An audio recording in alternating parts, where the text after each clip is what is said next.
Welcome everyone to tonight's topic, which is designing for dry shade and other challenging situations. In the past, oftentimes, when we teach a design class or landscaping class, it tends to be for situations that are relatively optimal. So lots of sun, lots of space, easily removed turf, but that is oftentimes not the reality of your situation. So we thought it was important to do basically an advanced design class and to talk about some of the different conditions that are going to take a little bit more research or a little bit more work to solve. So what we're going to do is we're actually going to start out with item number one, which is watershed-wise design. And that is that regardless of the type of landscaping you are doing, that is always the lens we want to look through. Number two is actually understanding your site. So what are the challenges? What are the opportunities that are there as well? So what does that look like? Number three, we start out with shade as far as the challenge. And when we were doing the chat, we saw quite a few of you that was definitely something you were interested in. Number four, working with slopes and hillsides can definitely be a challenge. Number five, firescaping. So we have certainly been seeing that get more and more significant. So what can we do to be fire ready? How can we protect our homes, our properties, obviously ourselves when we live in situations that are perhaps a little bit more vulnerable to fires? All right, that is what we have tonight. The class runs about 90 minutes. We'll definitely give you a little bit of time at the end to ask your questions, but don't wait until the end because we're always scrambling at the end. So ask them throughout, even if we haven't talked about it, ask your questions, get them answered. Okay, so let us begin with number one, which is watershed-wise design. So a watershed is defined as an area of land where all of the water that flows over it or drains under it goes to the same place. So as we look at this image, you can see that we've got precipitation as it falls from the sky. That water is actually slowed, intercepted by the plants that are there. Then, as it hits the ground, some of that water will flow overland, making its way into a body of water. In this case, it is a river. But some of that water will go ahead and soak into the soil. And when it's in the soil, it's cleaned and filtered by the plant roots, as well as the biology. And there's a lot of different kinds of microbes and biologies that are in there that are helping to do this job. And then some of that water, once it's in the ground, will move basically sideways into our body of the water. And then excess water, as the soil gets saturated, it will go ahead and continue to percolate on down. And that is how we replenish our water table. So typically when we think of a watershed, we think of large areas of land. But we want you to think of your home as basically a mini watershed. So you look at the image on the right or the left, the roof is like the top of the watershed, the street is like the bottom of the watershed, and everything in between is within our capacity to improve. So if we look at the image on the left, this is what we would call a conventional landscape. Turf, a few trees, maybe a few shrubs, but basically, this is a garden that struggles. The soil is compacted, it is depleted, so there's not a lot of nutrients for the plants. There's not a lot of diversity. When it rains, or even when we irrigate, a lot of that water is running off the property. And we're not doing anything to replenish the aquifer. Image on the right, completely different story. It starts out with the soil, the idea that there is a living soil sponge that is filled with these microbes, this biology. They are responsible for improving the structure of the soil and for creating the nutrients that are going to be available to the plants. As far as plants, we have a wide diversity, all kinds of different plants, which invites the wildlife, creates habitat. The ground has been contoured for rain, so when it rains, we're holding it on the property. And any of that water is then making its way, or some of that water will then make its way into the aquifers. So the four key principles that we want you to take away with you, regardless of the type of garden that you have. One, we've talked about the soil. Two, selecting climate appropriate plants in diverse amounts, and absolutely California natives, but it doesn't have to be exclusively. We say climate appropriate, that can adapt to our particular parameters. Passively capturing rainwater, and then the last one is highly efficient irrigation only when necessary. So the idea is that we move away from the idea that irrigation is the default, and instead, the idea that if we have soil and climate appropriate plants and we're holding onto our rain, that the need for irrigation is going to drop significantly. So that is what we're aiming for. All right. Next piece is understanding your site. So what are the particulars of your site? So it may be, that you live in this climate zone or that climate zone, but you really need to take a much closer look as to what is going on your property. And one of the things that will be included in the guidebook that you're getting tomorrow is a series of pages that actually take you through creating this site analysis. So it's not just that you're going to draw out your house, but that really you're going to understand what is happening on the property. So we start out with a base plan. You do not have to be a landscape architect or a graphic designer in order to do this. We use grid paper. It's really easy to work with. In this case, each little square stands for 1 foot.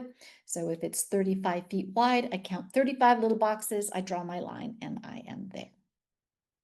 The other thing that you want to put on your base plan is the footprint, obviously, of the property. So the house, if there's a shed, the driveway, walkways, significant plants.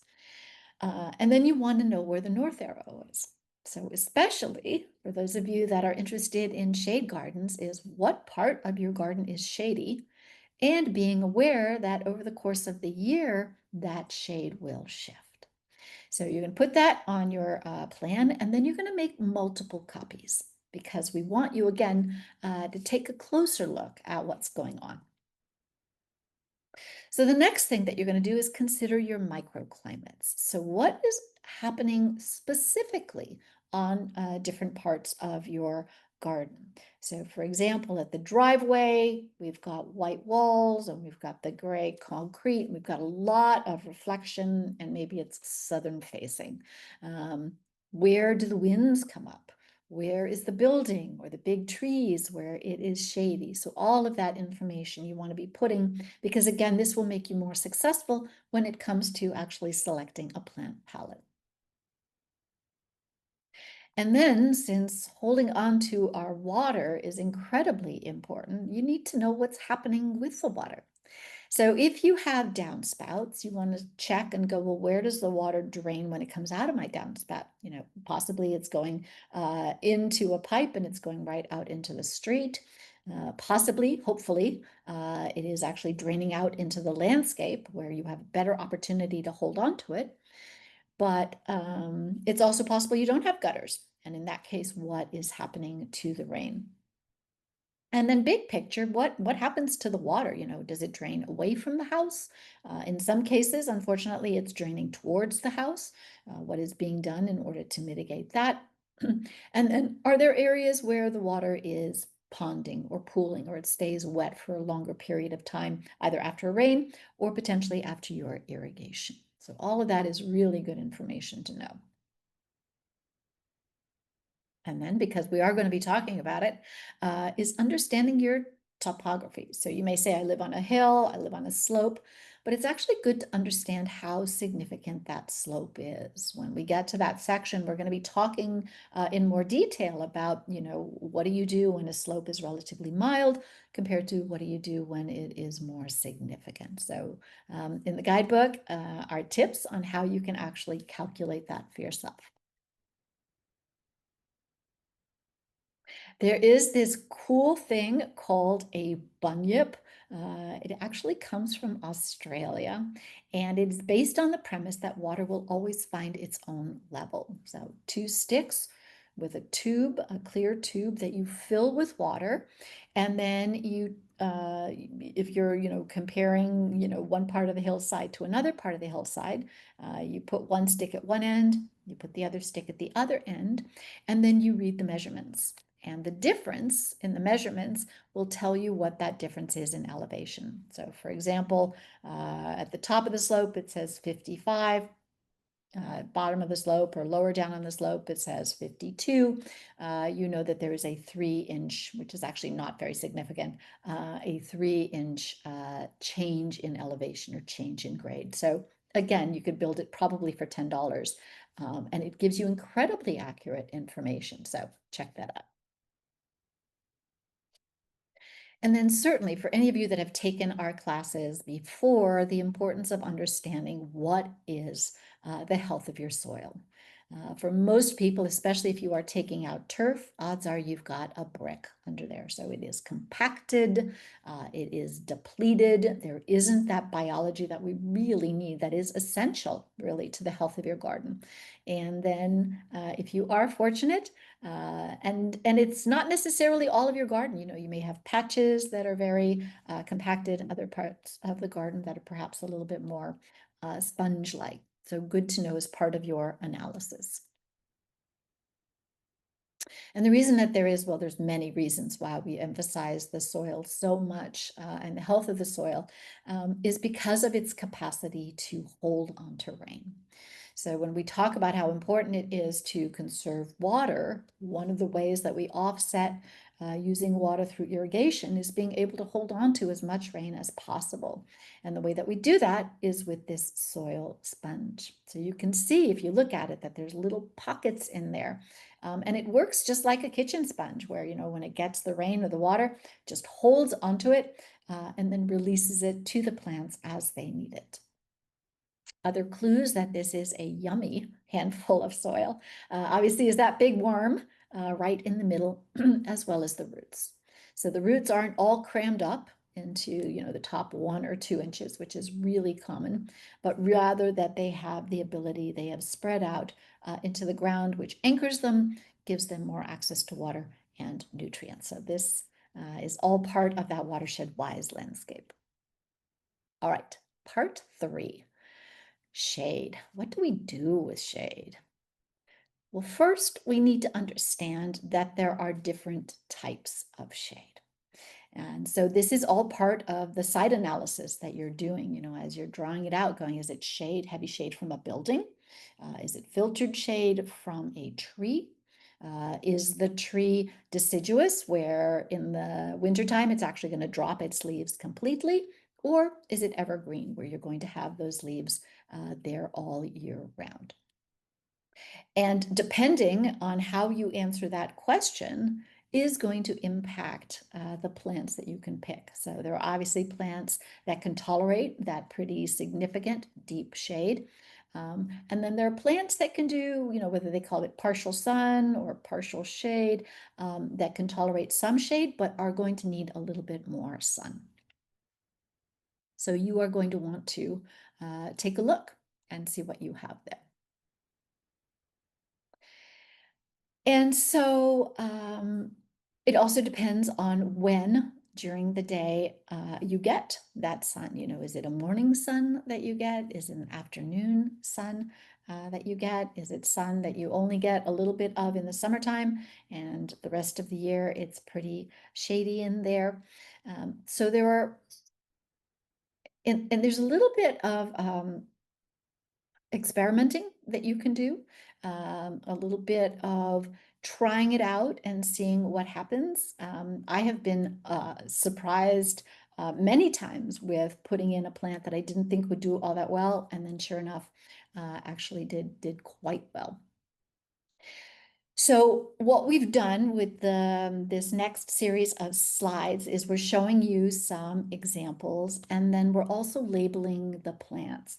So feel free, again, this is recorded, so you'll get a recording of it, but feel free to snap a picture where you can see what the plants are as well as what their names are. So here are some examples of plants that can actually tolerate that sort of sun-shade transition. So they can do okay in the sun, they can do okay in the shade. Um, this particular scenario is they get that morning sun, so the sun's coming up and it's full, and then as the day goes along and we move into afternoon shade, they can take that, but at least they've gotten that full morning sun. Now, as far as planting under trees, for sure, you never want to plant right up against a tree. First off, you've got huge roots that are there, and it's just easier on everything and everyone to give that tree some space. In part because one of the things that is so beautiful about a tree is its architecture. So it's nice to be able to give that tree the space to really show off. And then also that you're not, directly in the shade, you're not directly, with the heaviest of the leaf drop.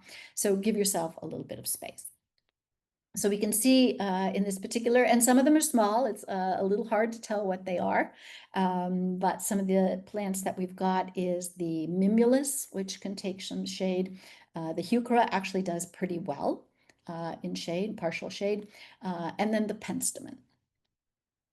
And one of the things that I've certainly experienced when I have planted flowering plants that are not as adapted to the shade is that they will sometimes get a little bit more leggy and you won't get as much bloom. So if you were to take, for example, a penstemon and plant one, in partial shade and then plant one out in full sun, depending on where you lived, probably the one that was in full sun would give you more bloom, would seem a little bit more vibrant, whereas the penstemon that was in the shade might be a little leggier and a little bit less flowering.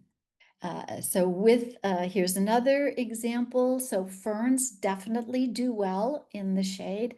We actually have some natives, some California native ferns that do quite well without a lot of water. And they, when you think of shade, you think of ferns. Some other examples, there is a sage, a salvia, and then there's also a leptospermum. So you can see how those, both the salvia and the leptospermum, are along the edge. So they're not right under the tree. They're going to get some shade from that tree, depending on how the sun is moving, but they're not under the tree the way that fern is. And then what about oaks? So if you are planting under oaks, you are definitely being careful about what you plant in terms of water use, especially during the summer. Oaks are not getting any water. So there's lots of resources. We'll give you one at the end, the calscape.org, where they can give you a whole list of plants that will do quite well in dry shade. They are all California natives. So there's a couple of big things is, yeah. And there's also a difference between oaks that are in their native habitat that have grown versus oaks that have been planted. So if you've bought an oak from a nursery, even if it is a California live oak, they tend to be a little bit more tolerant of watering, but always be aware that especially during the summer, they're not wanting water. And if we give them too much, they may not make it.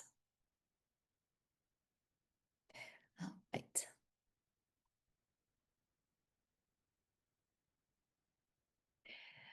So many times when we think about gardens, certainly many of my clients, it was how do I get color in there? I want things that bloom. And you can get that with shady plants that like more water. So you think of azaleas and you think of hydrangeas and you think of, goodness, there's a bunch of them. But it's a little bit more challenging finding shade-loving plants that can tolerate the dry shade. And so the invitation is, don't limit yourself to only thinking about color and interest in the form of the blooms. Look at other ways that you can create interest and variety in the garden through other options. So, what can we do with texture? What can we do with foliage? The idea that you can create destinations, and especially this time of the year, the shade is more than welcoming. So, how can you create a little corner? And as you're looking around your corner, have it be interesting. And so we're going to show you some slides that do just that. All right, so there are some plants that can flower in dry shade. The first one is this hummingbird sage, the Salvia spatacea. As the name implies, the hummingbirds love them. Another one is that mimulus. So the mimulus can also, some of them can tolerate more wet conditions. So it's a plant that we sometimes recommend for rain gardens, actually. But there are some varieties of the sticky monkey flower that can tolerate the shade. And they come in like oranges and yellows and reds. So their flowers are actually quite fun.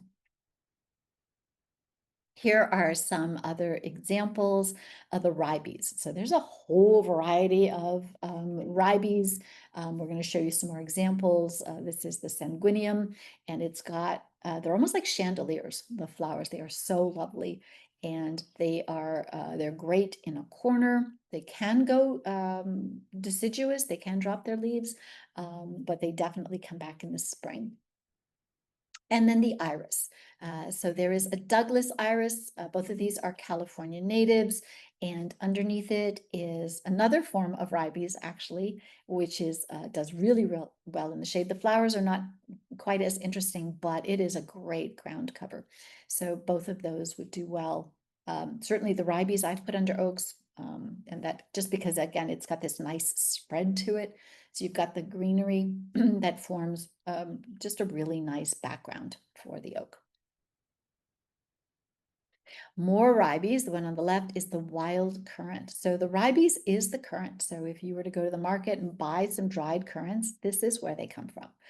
You can take a walk in the mountains and literally, pluck them off the plant, forage them, pop them in the mouth, and they are just delightful. So this particular variety can actually tolerate pretty deep shade, and it has thorns. So that is a warning about that one, but it's almost like the fuchsia. If you think of a typical shade plant, the fuchsias, it's very similar to that, except it doesn't need nearly the amount of water. Then a great ground cover is this woodland strawberry. This idea again that you can just get a nice deep green ground cover. It'll get little white flowers, and it actually gives you fruit that is edible. Here are some examples of plants that you might want to bring in, not for their flowers, but for their foliage.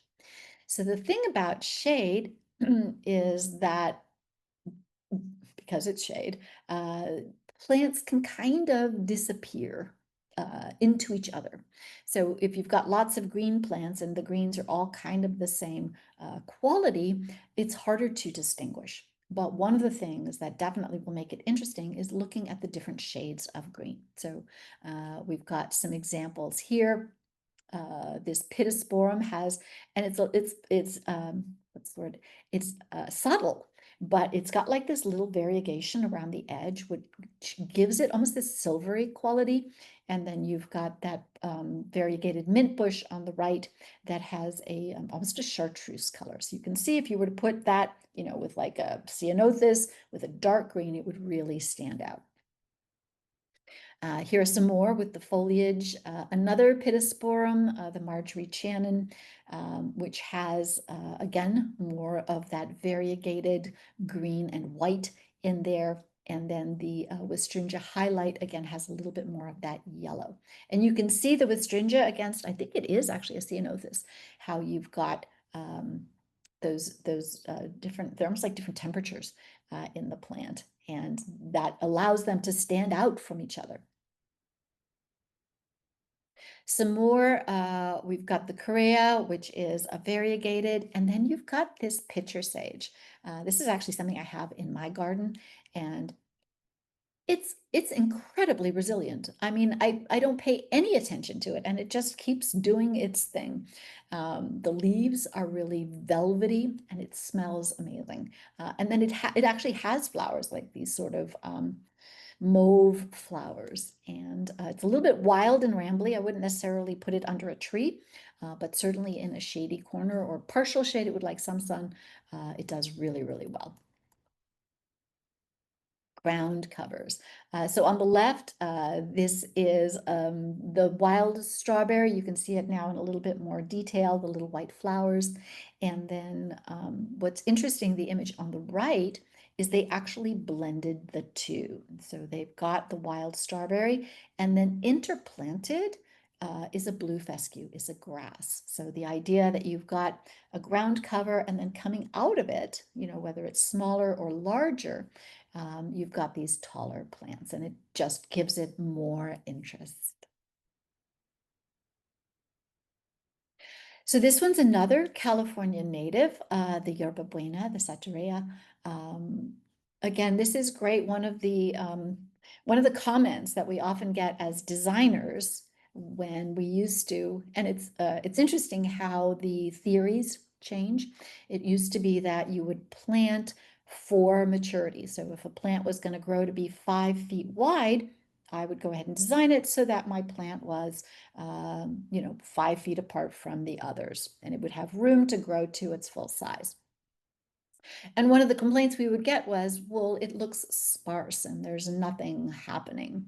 And so the challenge was, well, the plant's going to grow that big, so I don't necessarily want to plant anything else that would compete with it. But that's actually not accurate. And certainly some of the work that we've been doing with G3 is really emphasizing diversity and density.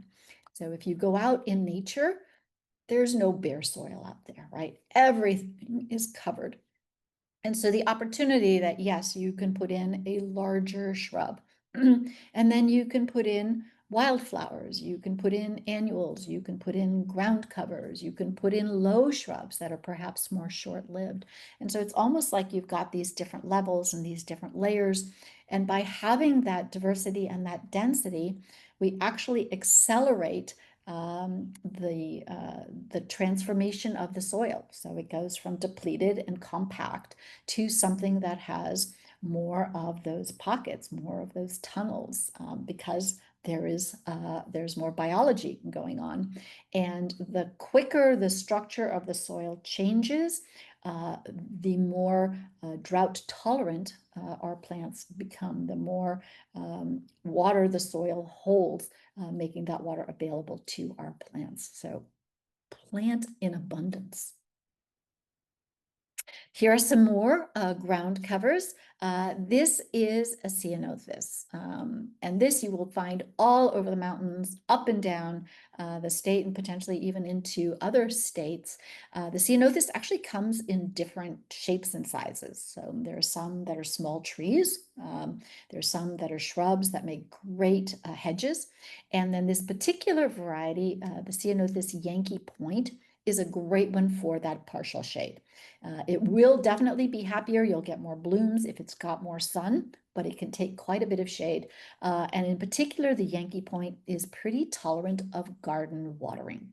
So some of the ceanothus can be a little bit fussy about overwatering or about what we would call heavy soils, where the soil will stay wet for longer periods of time. But this one is a hybrid, does pretty well. Take a picture of that one. And then here's another direction to go in is bringing in some grasses. I think grasses, we all think designers, that grasses are a wonderful addition to a landscape. They are soft, so they make a lovely complement, certainly to succulents, which we're going to talk about in just a little bit. There is the movement of them when the wind blows, and their seeds make great food for the wildlife. And the dogs like it too. So here's 3 varieties that can tolerate the shade. And now we go looking at textures. So we've looked at foliage, the color of it. We've looked at grasses, ground covers. And now the possibility that I'm going to put little leaves next to big leaves. And that's another way that I'm going to get that contrast. So here are some examples. The heuchera we talked about. The leaves are lovely, and then Typically in the springtime, they are sending up these stalks of flowers. There's different varieties of them. The leaves come in different colors, so that makes them interesting as well. This Rucellia is incredible. You've got the spice bush, and then you've got the sugar bush. So again, you can see big leaves, thick leaves, some of them bloom, all adding interest to the landscape. And then as far as textures, again, you've got the ferns, which certainly, when I think of a shade garden, that is the first place I start. And so it's really, it's interesting, it's exciting that there are California native ferns that can actually tolerate these drier conditions. Now, probably most of them are going to be found near a stream bed, but still they will take far less water, require far less water than what you would think of as your, your maidenhair ferns or some of your others. And then here, which might be a surprise to some people, are some examples of succulents. So we actually taught a succulent class a few weeks ago, and people were surprised to find out that succulents didn't just live out in the blazing sun, that some of them actually needed a little bit of shade, and some of them will tolerate the shade to a great extent. So we've got some different examples here. And again, with them, it's going to depend on the type of shade you have, when they're actually getting some sun. They can get a little bit leggy. There's the aeonium that people love. It's the one that looks a little bit like a sunflower. And if it doesn't get enough sun, that is definitely one that starts to feel like a lollipop. But there's lots of others that you can, and again, experiment with, see how they do. Some more example of how you can landscape, different ways that you can experiment. We've got a globe mallow and a deer grass underneath our oak tree. And then, yeah, so here are some examples of other succulents in there. There's an aloe, so in the left image, there's the aeonium. It's the one that has the maroon around it. And then on the right, you've got sedums and the chalk sticks. So you can see those look like they probably get a little bit more sunshine, but again, depends on the time of the year and how much shade you're actually getting.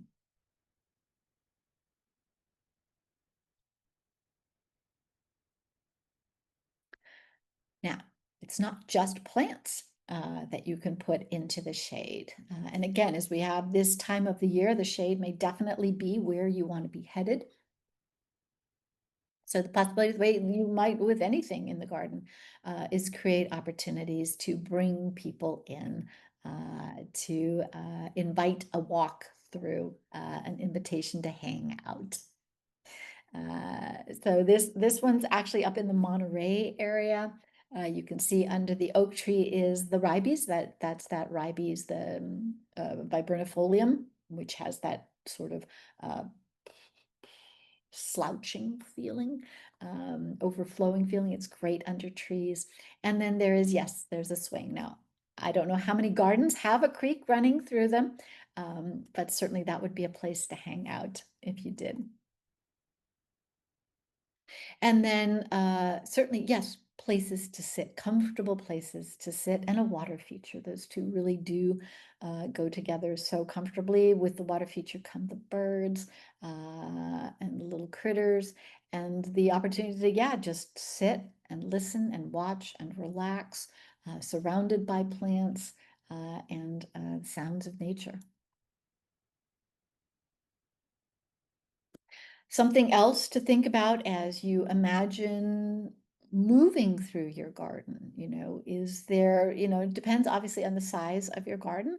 If you have a smaller garden, this may or may not be a possibility, but always there is the opportunity to go from point A to point B. And what do you put, or what can you put along that journey? So in this case, we have a bird bath at one end. At the other end, we've got a small bench. certainly feels like a place where you could sit and meditate. And we've got grasses and ferns. So you've got those big broadleaf, and then you've got the grasses. That particular one definitely does well in the shade. Now, I think one of the questions that we had in the chat was this whole question about watering and when to water and how to water in shady conditions. So if possible, you want to be planting in late fall so that we can get the winter rains and your plants get off to a great start. But to try to time it just so is sometimes a little bit challenging. We just had an experience where as much as we were trying to avoid it, we ended up planting late June, early July. And those plants are going to need a little bit of water. Now, once those plants get established and we're capturing rain and all the conditions are being met, yes, they will eventually be able to do without irrigation. But for a while, they will need that supplemental water. And it doesn't have to be irrigation. You can absolutely hand water, which is actually a really great way to stay in touch with your garden and keep an eye on what is going on. Here's some more examples. The camellia is a great plant for shady conditions. No, not a California native, but there is no reason that you can't mix and match and play. There's two varieties, and some do really well in a deeper shade. Others are going to need a little bit more light. Okay, so hopefully you were inspired with some ideas for the shade for those of you that were curious as to how you can make your garden more fun and interesting and beautiful. Hopefully you got some good ideas there. We're now going to move on to slopes and hillsides. This is a problem. And unfortunately, after the fires, it's sort of a double whammy. The fire comes first, and then the mudslides. So we absolutely do not want bare soil left on any sort of slope or hillside. And as I mentioned earlier, when there was that slide about how do you measure how steep your slope is, it was for this conversation. So you can see that if we have a slope that is greater than a particular percentage, that is more or less steep, there's different things that we're going to want to do on it. And the steeper the slope is, the more particular your choices will be, the more you really do want to know what you're doing with them. So for us, a moderate slope is up to 33%, which is basically for every 3 feet of cross, I am going up 1 foot. So this is a garden actually that Pamela and I worked on a few years ago. There was a slope and we did put in a rain garden. So it's possible, but depending on how steep the slope is, you definitely want to be careful. When you have a slope, you can plant and you can put mulch. People will ask the question, well, doesn't the mulch just roll off when it rains? It depends on the mulch. So actually anywhere on the garden, not just a hillside, we want you to be using smaller mulch. So it's not a walk-on bark. It is not painted or treated. It's basically tree trimmings up to no more than 1.5 inches. And what happens is I've talked about that biology. There's a fungal network that develops and that helps basically web that mulch together so that it doesn't fall off. But key thing is you definitely need to keep it small. And you have to plant. The last thing you want to do is, if you're doing a transformation and you're taking out the ivy, for example, in September, you definitely want to plant on a slope and give those plants a chance to start to get their roots down. And the role that plants play is both above the ground and below the ground. So above the ground, they actually intercept, they slow. There's this surface area that, believe it or not, has an impact on how quickly the water is moving down a hillside. If there's wind, it also creates a bit of a buffer. And so here are some examples. And again, that source we're going to give you at the end, the calscape.org. There is a search for plants that are good for erosion or soil stabilization. And another key thing is going to be the diversity. So all of the plants that you are seeing here are great for planting on a slope or a hillside.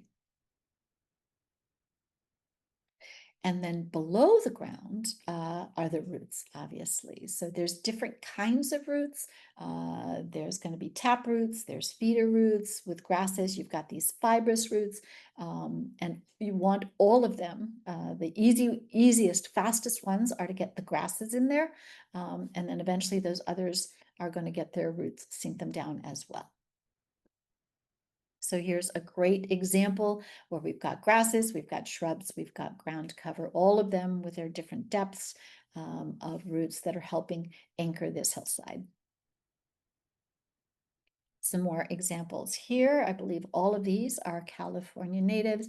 So the ceanothus, you can see the deer grass, and then a beautiful shrub, that sugar bush. And then you can see this image here, the idea of the taproot. So you're going to get some roots that are going to spread out more to the side, and then others, and it depends on the plant, how their root systems work.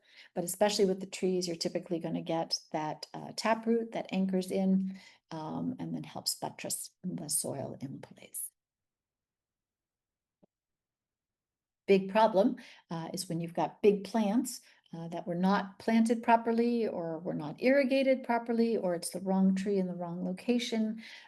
Their root system is not strong enough, and in a storm, they will potentially fall over.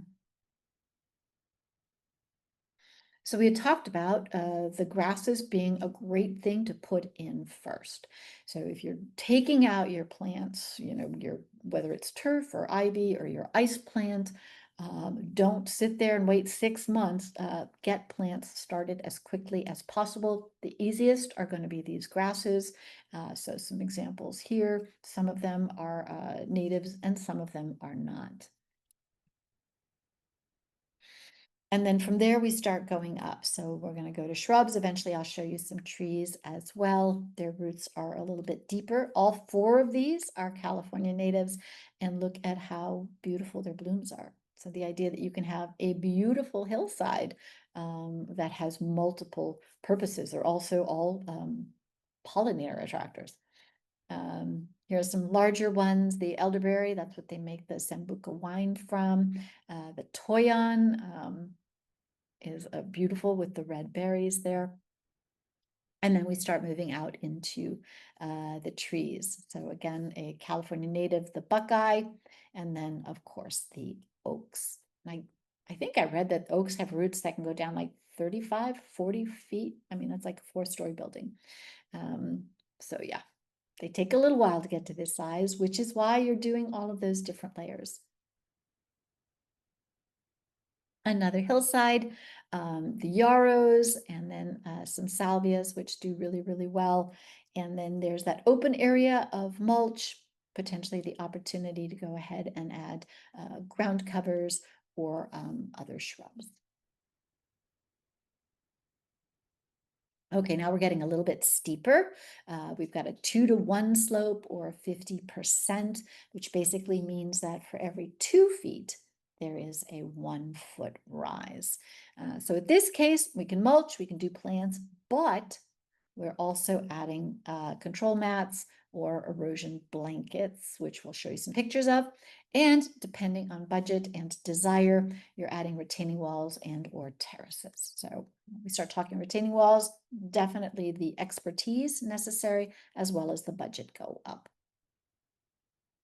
So here are these erosion blankets. They've been spread out. It keeps the soil from washing away until the plants start getting established. So you've got a before and an after shot there. And then I don't know if you can see on the blanket, there's actually little dots in greens and reds, and that's to help you plant. So that the idea that you get this nice triangulation on your plants, they help you do that. Here's another, instead of a blanket, is these wattles. They will eventually, both of them will eventually disintegrate. So it's not like you're going to keep that material up there for years and years. It eventually breaks down, but it gives the plants a chance to get established and to get their roots into the ground. And so you plant above as well as below. And then here's another manufacturer, Filtrex, which does something similar.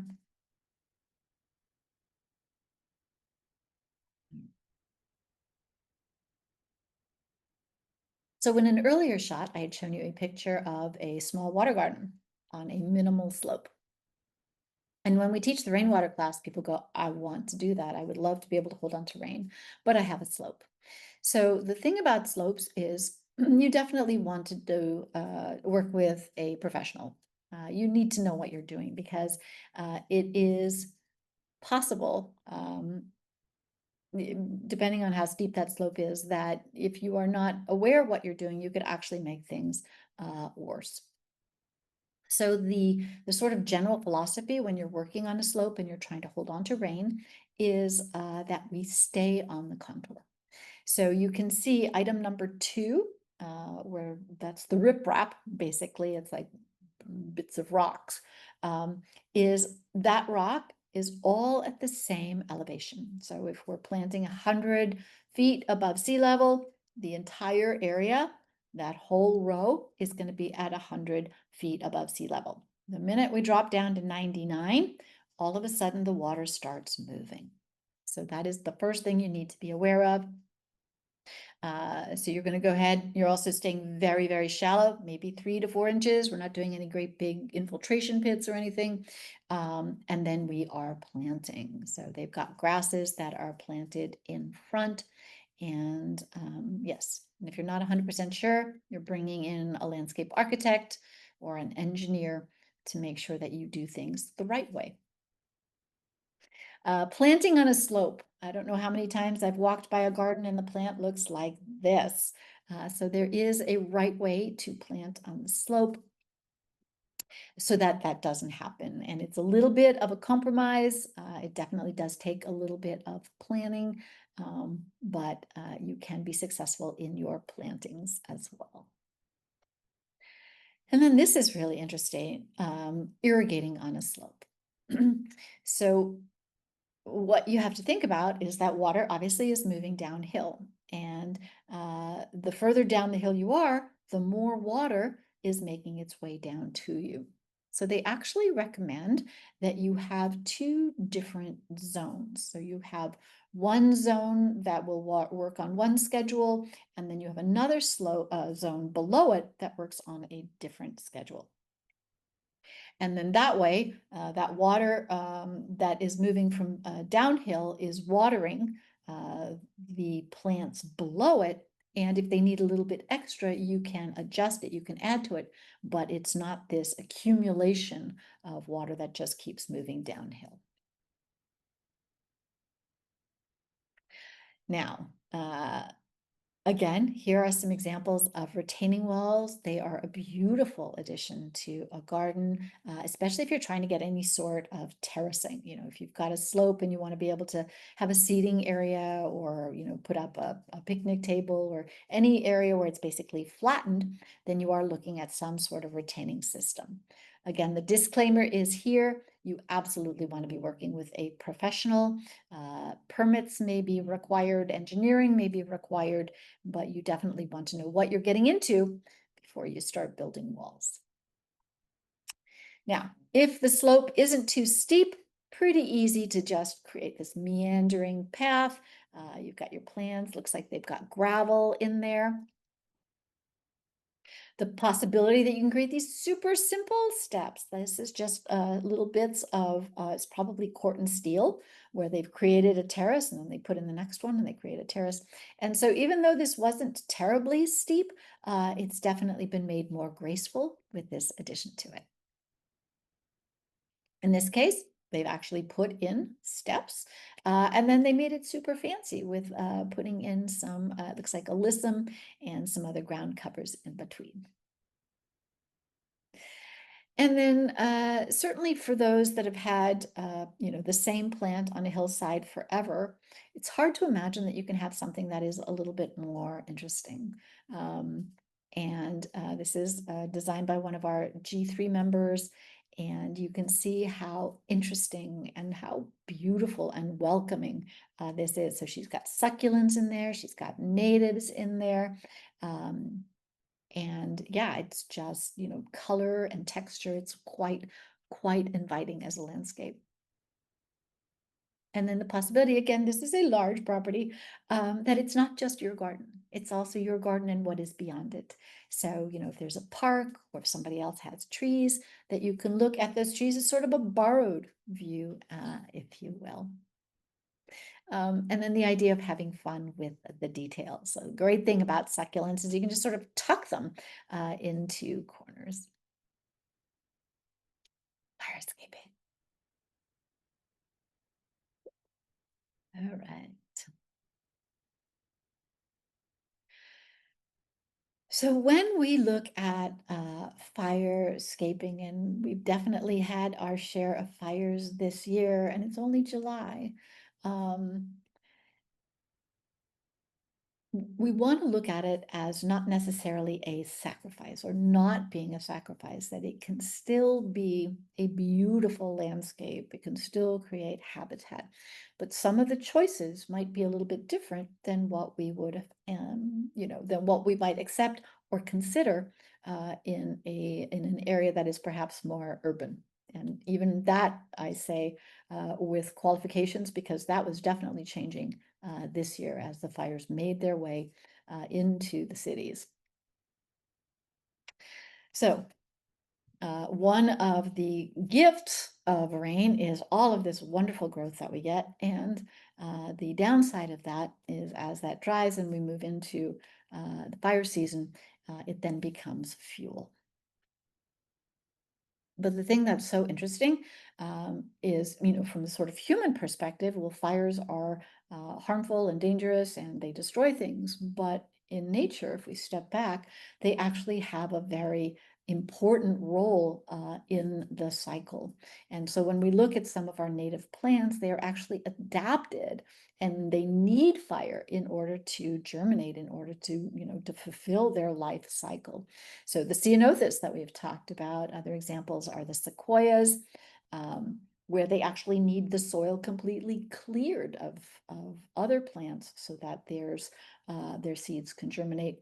And then the pinus, that particular, the bishop pine, it needs fire in order for the cone to open and those seeds to pop out. So there's basically three zones. There's the 0 to 5 in there, where you have to be obviously extremely careful.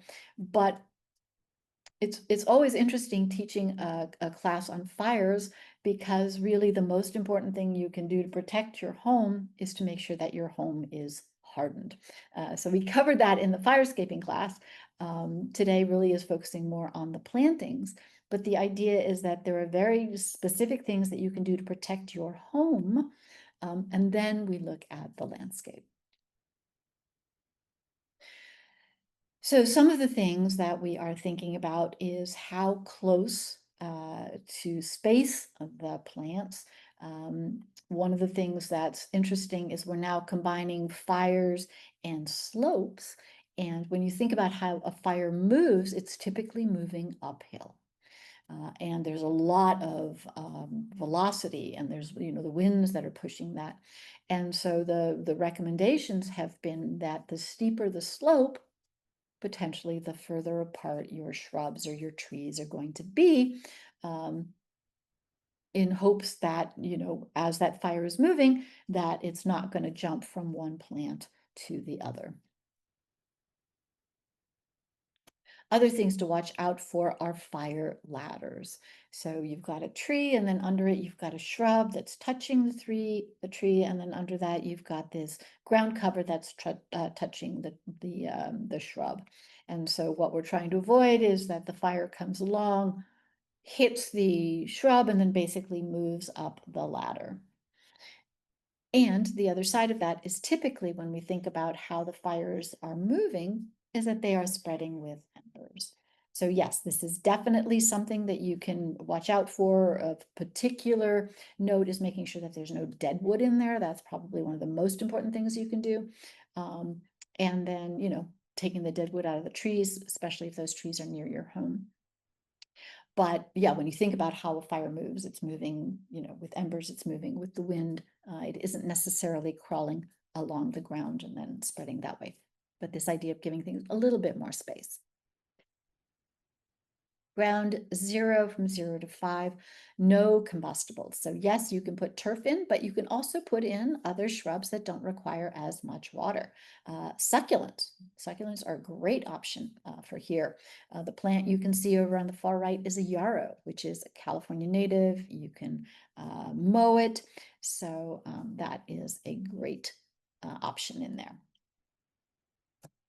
As I mentioned, this idea of eliminating dead wood. So they've actually done experiments where they took a blowtorch and they applied it to dead wood, kindling basically, and up it went. And then they applied it to a living plant. And for the longest time, nothing happened. So by having moisture in your plants, by having living plants, they are much more resilient to the fire. So this is definitely key. The idea that you're getting rid of dead wood and potentially you're lifting it up against that we don't have that fire ladder going on. With your pathways, non-combustible, obviously, especially if they are close to the house. And then really, really important is what is touching the house. So do you have wooden stairs? Do you have a wooden porch? Do you have a wood deck? So if you've taken the time and the effort to harden your home, you've got the right kind of roof, you've got the right kind of siding, be aware of what comes into contact with the house, because that is another way that the fire can spread. So here are some lovely examples of stonework and gravel and flagstone, and the way those different materials have been blended together to create something that is really welcoming. And then in this example, big concrete pavers, pebbles, concrete containers.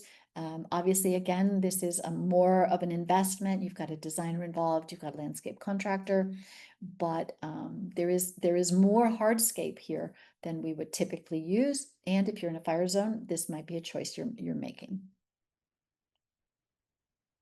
And it can definitely be more organic. You can grow herbs between them. There's thyme here. You can do oregano. You can do chamomile. So the idea that you've got something that is relatively fire resistant, if you will, and then you're going through an herb garden at the same time.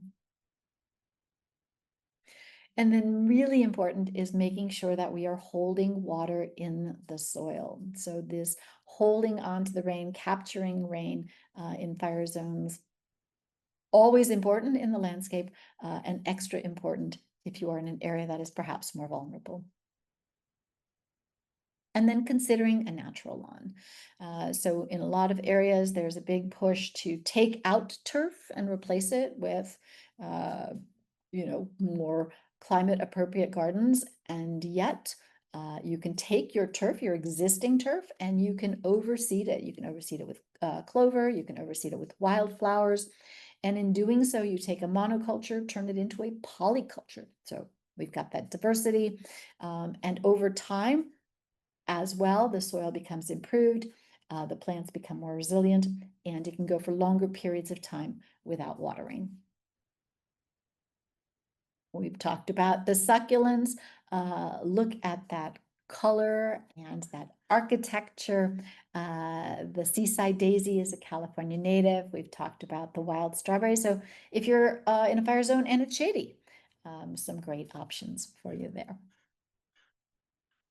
Now, as we start to move away, obviously we've got a little bit more freedom, a little bit more flexibility, more options. So again, key, making sure there is no dead vegetation, that if you've got grasses, especially if they're grasses that have gotten kind of dry, that we've cut them back. Your trees are limbed up, and that you've got some space between your shrubs. Some lovely examples of using pebbles and the succulents, and integrating, rocks and containers, so that again, you've got this really diverse variety in the landscape. Here's that hummingbird sage. This is great. Again, does really, really well in shadier conditions, dry water shade. Or low water shade. Again, this one feels really, really lush. So these grasses can tolerate much less water than, say, your cool season grass. And it has that feeling, again, a feeling very lush. It's not mowed very much. That's another key. Instead of mowing it, to 1 or 2 inches, let your grasses grow to at least 4 inches. And some of the clumping grasses obviously are getting much larger than that. Creating fire breaks. So this is a small retaining wall. It's maybe, I don't know, 2.5 feet wall. It's made with stacked stone, but this is a physical barrier to the fire. And so that is another option. And then the idea that you've got paths, so big paths, so not little, deer paths, but significant, 4 or 5 feet wide. And it, again, it creates a small fire break, but really, really important, it allows any of the firemen to move easily through the landscape. So if they need to access your home or they need to access you, that it is easy for them to maneuver through the garden. And then, of course, as we get out into 30 to 100 feet, we're basically at that point just melding into, this is out, if you're out in more rural areas, we are blending into the natural environment. And again, you're watching out for dead vegetation and just basic maintenance. Resources. All right, we are coming in to the end. One last reminder to ask your questions before we wrap it up for the evening. So this is that website that I was talking about, the calscape.org. Calscape.org, it was put together by the California Native Plant Society. It is a beautiful website. First thing is that you can search by zip code. So you can put in your zip code, and only plants that will do well in your neck of the woods will come up. So you're not going to get a plant that only does well, up in Northern California when you live down here in Encino, or vice versa. And then there's lots of different ways that you can sort. So you can sort by shade plant. You can sort by stabilization. You can sort by, if you're interested in planting a rain garden, so plants for more damp soils. And then you can sort by forms. You can sort by trees, by shrubs, by ground cover, etc. Lots of different ways that you can access it. And then what's cool is not only is there a list of them, but then there's so much information. So you click on any of those plants. So say you were interested in the common yarrow, which we put in many of our gardens. There's images. It tells you what it needs as far as water, as far as sun. Will it do well in partial shade? And then what are companion plants? So that is one of the great things about it, is you put in one plant and it will give you a list of, 7, 10 other plants that will do well in that same environment, that would be part of that plant's community. So basically you could pick one plant and design your whole garden that way. We'll let you know what nurseries you might be able to find those plants at, and you could spend hours drilling down and finding out about plants that are native to California. All right, so that is the end of our formal presentation. I'm just going to share a few resources with you that will be helpful as far as moving you forward that will support you. So if you are in the Los Angeles or Ventura area, you are going to SoCal WaterSmart to find out what their turf removal rebates are. They start at $3. It depends. Sometimes more funds are available, sometimes less funds are available. So go in, check it out. If you are in the San Diego area, $1.50 a square foot, up to 750 square feet, 2,500 if you are a commercial property. Sacramento, I know we had a lot of people from Sacramento, $2 a square foot while funding is available. And in the Sonoma County Conservation Area, $1 a square foot. These are all California American Water Districts. And then in Los Angeles and Ventura, there is also a smart controller rebate. So I know Wendy's going to be raffling a ratio to someone who attended tonight's class. But if you are not one of those lucky people, definitely, and you're in the LA or Ventura area, check out what is available there. So with that, we're going to go ahead and launch a little evaluation. If you would let us know what worked, what maybe didn't work quite so well. There's also a list of what other topics you might be interested in. And I'm going to stop sharing and bring our panelists back on and see what kinds of questions were coming up, or if there's anything that we want to focus on or highlight. Yeah, speak up, share. Well, there's a new question that you can answer. I have a dog that loves to roll in the grass, but the backyard is shady. Is there anything that can be planted, seed or sod that can be put down? I'm going to go with that that overseeding that we talk about. Yeah. Yeah. I think you plant, the thing is, grasses basically don't love shade. I mean, there are some that tolerate it. But for the most part, they're kind of sun lovers. There are a couple, I have to do a quick little research on it. But I mean, I would go with a ground cover instead of the grass, although the dog loves to be in grass. Yeah, exactly. That's the catch there. Yeah. I'm just going to do a little research. So you guys go ahead and talk. All right. While Pamela's doing the research, Wendy, is there something that you would like to? I just wanted to let everybody know I put in the chat the website. If you're interested in any of the rebates, please, visit our website, get some more information, give us a call.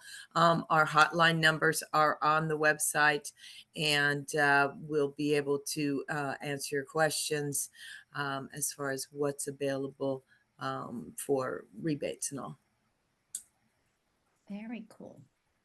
So, yeah, I did a quick little thing, and it's as I suspected. So St. Augustine, which is the grass that, is very hard to get rid of. So if you choose to put in St. Augustine sod, just know, like, that's it. We're not removing it. It'll be your friend. Or it will be your life partner or something. Yeah. So St. Augustine does take the shade, and that if you were going to choose a grass, that would probably be the most cost effective because everybody has it, and in California, and it's also low water requiring. It's often overwatered, so it needs about half the water that a cool season fescue needs. So that's it is if you're going to choose a typical sod material, that's the one to choose, St. Augustine. But you bought it, you keep it, kind of thing. It will not die. Will not die. Or even if it dies, it comes back. It's like the Terminator, right? But mix in some clover with it, and then it'll soften it up. you know. That's true. That's true. You can overseed them with clover. You can buy clover in like 1 pound bags online, and yeah, you can overseed or put down clover seed on top of it after the sod goes in. I mean, I don't recommend trying to grow it from seed. You know, it takes quite a bit of water to get stuff established. So just have it put in a sod. You're still having to apply water to get the sod to take, but it's just a lot easier, and the price isn't all that much better to try to do it from seed. And then once it's mostly established, like 5-6 months, overseed it with a bag of clover, like one pound bag for every 1,000 square feet, and you have something interesting. And but quite drought tolerant, actually. It really is a plant that can tolerate low water. Now it does go golden in the wintertime. So it's important to remember that. If you have overseeded it with clover, it will have more green to it because the clover will be green. So that is a way to keep it from being, so golden in the wintertime.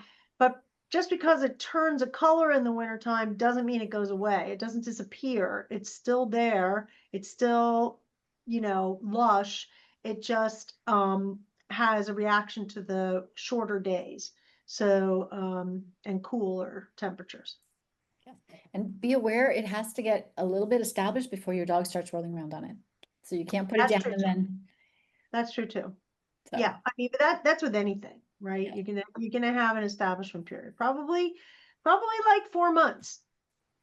So it's probably 4 months before anything is gonna really be ready, dog ready.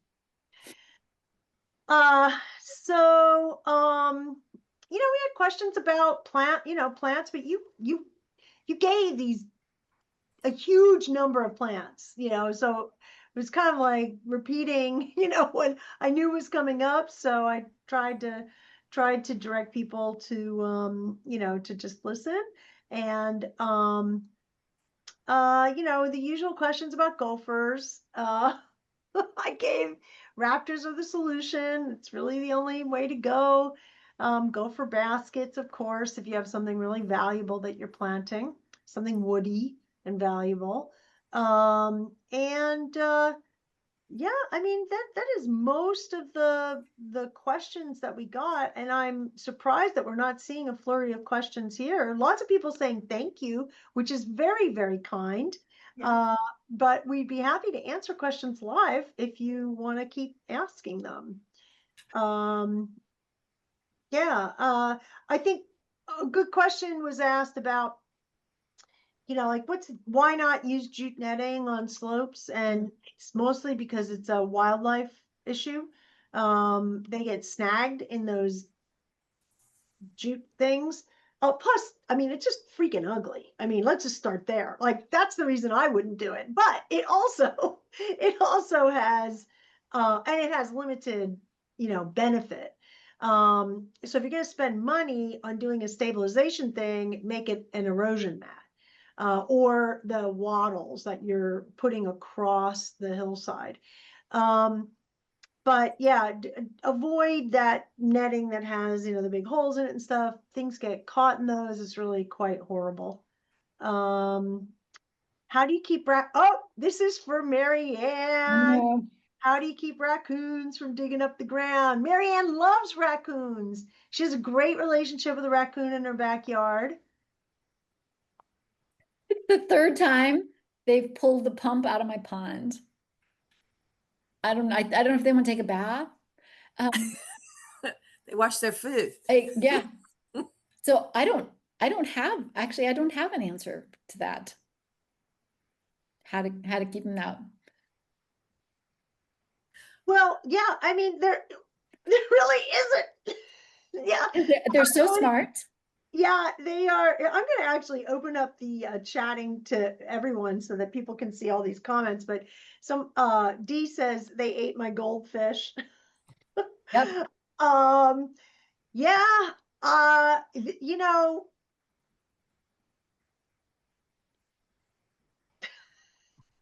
I actually do not have a good answer for raccoons. They are, they're highly adaptable, highly intelligent creatures. So and those two things together, make it really difficult because especially in urban areas, there's a lot of trash that they can get into. I mean, I could tell a quick story of the night I woke up thinking my cat was trying to come into my house, and it turned out it was a raccoon party of, I am not kidding you, probably 40 raccoons. I'm figuring the patriarch was the size of a bear cub. It was so huge. And one of the reasons they were in my backyard was because I had a lot of fruit. I had grapes, I had figs, I had citrus, I had a huge amount of fruit growing in my backyard, and it was summertime and they were having a party. So I really don't know like how to deal with it. Yeah. Yeah. If you have Sometimes they're, suggestions, go yeah, sometimes they're on just the chat. aren't answers to, I mean, nature will have her way, and And we've created the conditions that make it yeah. possible for them. Yeah, I think their adaptability is really the challenge there. Plus they have, these things, which makes them very difficult. So here's a question about growing stuff in shade that's good for chicken foraging. And I want to recommend that you think about doing a cover crop. So like especially so that natural lawn idea that we were talking about, where you buy clover seed, and even if you give me a second, I can put a seed mix company in here um, uh, that has some like meadow seed. It's not going to turn into a meadow, okay? I mean, despite what they say. um, uh, let's just see here. But if you, here we go. Oh my gosh, this is a really long link. Oh well. I'm putting it into the chat. It's super long link, but it's basically americanmeadows.com. Let's just do that. There we go. Um, so they have a bunch of different blends that you can plant that have all kinds of really yummy stuff for chicken foraging, like little brassicas and little sunflowery asteraceae things, and yeah, birds and chicken love that stuff. So I recommend that you put down that, and don't expect it to be a meadow, just expect it to be fun diversity, little stuff growing. And you could do that right on top of a lawn if you scalp the lawn down to almost the bare earth, and then put the seed on top of it. That would be a way to grow that. So yeah, I think cover cropping, look up cover cropping. I'll put that in here too, into the chat. So look up cover cropping, and that is a way to, get stuff. Okay, what about squirrels? Squirrels, same thing, highly adaptable, actually weirdly intelligent. Like there's such a teeny tiny brain, but it's not so much they're intelligent as they have really good memory. Like they have, that's that evolutionary thing. So once they get a routine, they're like really super good at keeping that routine going. Yeah, so if they get into something, that's the end of that. Um, a dog. Yeah, that was my answer. Yeah, a dog. I mean, honestly, so I have had clients that have had, certain success keeping those kinds of animals, like raccoons, and not so much raccoons, but like the squirrels and stuff, out of their yard by sending a male member of the family to go out and put Do their business? water the landscape or key areas of the landscape, in the dark of night, please. And that has actually, worked. I mean, the thing is that humans are like apex predators, and so they don't, and they're very sensory, they're very olfactory, smelling driven. So just like having a dog, or get a big dog to come and pee around the landscape. Yeah, good idea. I mean, it sounds really like, Yeah. okay, who else is going to tell you the truth like this? That's what I'm asking. I mean, it just is what it is, right? We're the apex predators, so go for it.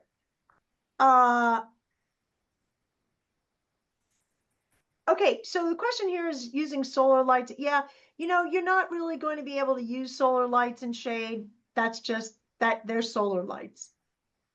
Sorry. I mean, the only way you can do it is if you have like a panel that's out in the sun that is basically driving the electrical circuit, and you're plugged into that electrical circuit, somewhere in the garden.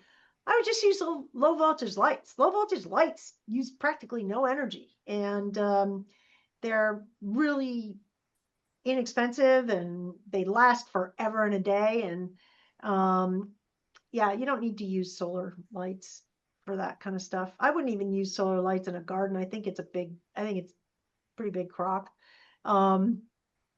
Frankly, just because you know what? Why do you use lights? You use lights to create a mood, or you use lights to make sure that tripping hazards and things like that are illuminated.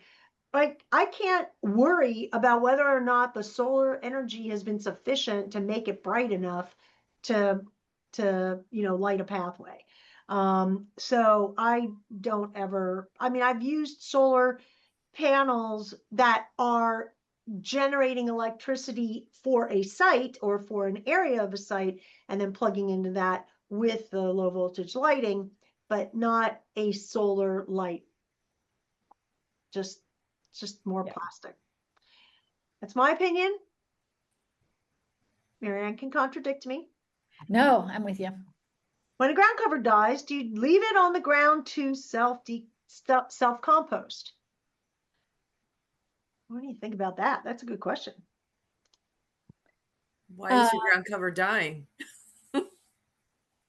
Yeah. Keep it alive. Yeah, I guess that's maybe that is very astute. Wendy, why is it dead? Yeah. Yeah. I would probably cut it up. There's something we call chop and drop when you're pruning or cutting back something, the idea that you don't have to take it and then put it someplace, but you do want to break it up into smaller pieces. And if it died, I would probably want to replace it. So, if you had, for example, that ceanothus didn't make it, or the strawberry didn't make it, maybe you break it up into smaller bits, and then I would be replacing it with something living. But it doesn't have to go into, I mean, I think the point is it doesn't have to go into a compost bin in order for it to go ahead and break down into the soil. So here's a really good question, and I know we're at 7:30. This is like the last question here. It says, doesn't urine deter plants too? And actually, no. Urine is basically nitrogen. I mean, actually, when you put down fertilizer, you're basically doing the same thing, I mean, essentially. So yeah, no, urine doesn't deter plants. The reason you get like brown spots and things when you have a dog or somebody else that is going on a ground cover, especially a grass, for example, kind of ground cover, is because there's too much nitrogen. And so they're actually like burning that, that plant. So, yeah, I wouldn't worry about this at all. You don't have to water the plants, like water around the plants, water the mulch around the plants, and then you're golden. Okay, and on that note, It's been great. It's been great. Wendy, was there anything you wanted to say as we as we wrap up tonight's class? No, I just want to thank everybody for joining us. It's been a really great class. All right, and we'll see you at the next one. We look forward to that. And don't forget, the classes are online. You're going to Yes. get a link, and you can go online and watch them again. And you can tell your friends to watch them also. And people who missed the class and you heard they missed the class and you're raving about how much fun it was, tell them to go online and watch it. So, And we have 2 great classes coming up in August. One is protecting the trees, and another one is beautiful gardens on minimal water. So be sure to check those out coming up in August. All right. thank you, everybody. Bye. Have a Happy wonderful gardening. evening. Happy gardening. Bye-bye.